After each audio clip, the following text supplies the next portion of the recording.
آپ کو یہ یاد رکھنا چاہیے کہ دنیا میں ہر ذمہ داری کے تقاضے ہیں اور وہ تقاضے پورے کرنے پڑتے ہیں۔ دنیا میں ٹھوکریں انہی کو لگتی ہیں کہ جو چلتے ہیں، جو پاؤں توڑ کر بیٹھ جاتے ہیں انہیں کبھی ٹھوکر نہیں لگتی۔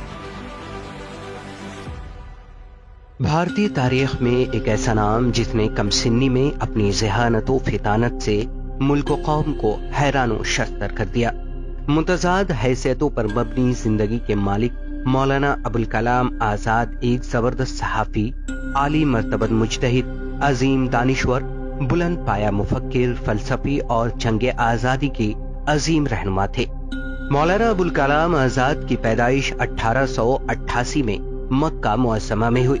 ان کا اصل نام محی الدین احمد تھا، مگر ان کے والد مولانا سید محمد خیر الدین ابن احمد انہیں فیروز بخت کے نام سے پکارتے تھے۔ اپنے والد سے ابتدائی تعلیم حاصل کرنے کے بعد آزاد مصر کی مشہور درسگاہ جامعہ ازہر چلے گئے، جہاں انہوں نے مشرقی علوم کی تکمیل کی۔ عرب سے ہجرت کر کے بھارت آئے تو کلکتہ کو اپنی سرگرمیوں کا مرکز بنایا۔ یہیں سے انہوں نے اپنی صحافتی اور سیاسی زندگی کا آغاز کیا۔ انہوں نے یہیں سے 15 برس کی عمر میں لسان الصدق جریدے کی ارادت کی اور سن 1912 میں 20 برس کی عمر میں الہلال کے نام سے ایک ہفتہ وار اخبار نکالا۔ یہ پہلا باتصویر سیاسی اخبار تھا۔ اس اخبار میں انگریزوں کی پالیسیوں کے خلاف مضامین شائع ہوتے تھے، جس پر انگریز حکومت نے پابندی لگا دی۔ اس کے بعد مولانا آزاد نے انگریز مخالف پالیسیوں پر دوسرا البلاغ اخبار جاری کیا۔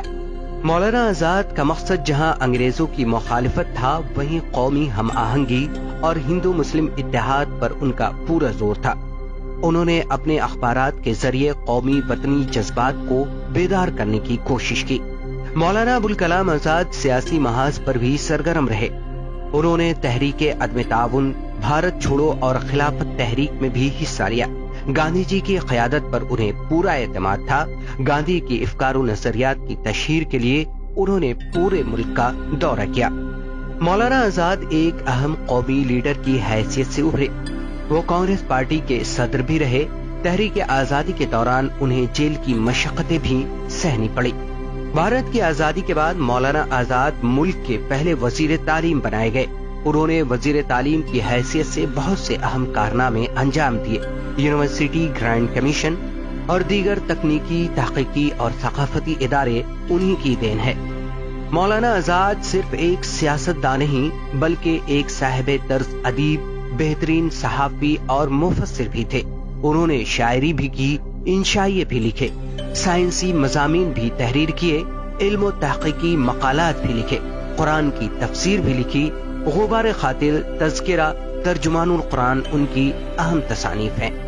مولانا نے اپنی کتاب غبار خاطر قلعہ احمد نگر میں قید کے دوران تحریر کی تھی، جسے مالک رام جیسے محقق نے مرتب کیا اور ساہتیہ اکادمی نے اسے شائع کیا۔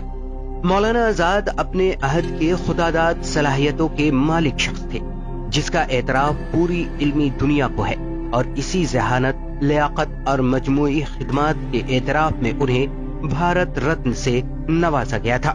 مولانا آزاد کا انتقال 2 فروری 1958 کو ہوا۔ اردو بازار جامع مسجد دہلی کے احاطے میں ان کا مدفن واقع ہے۔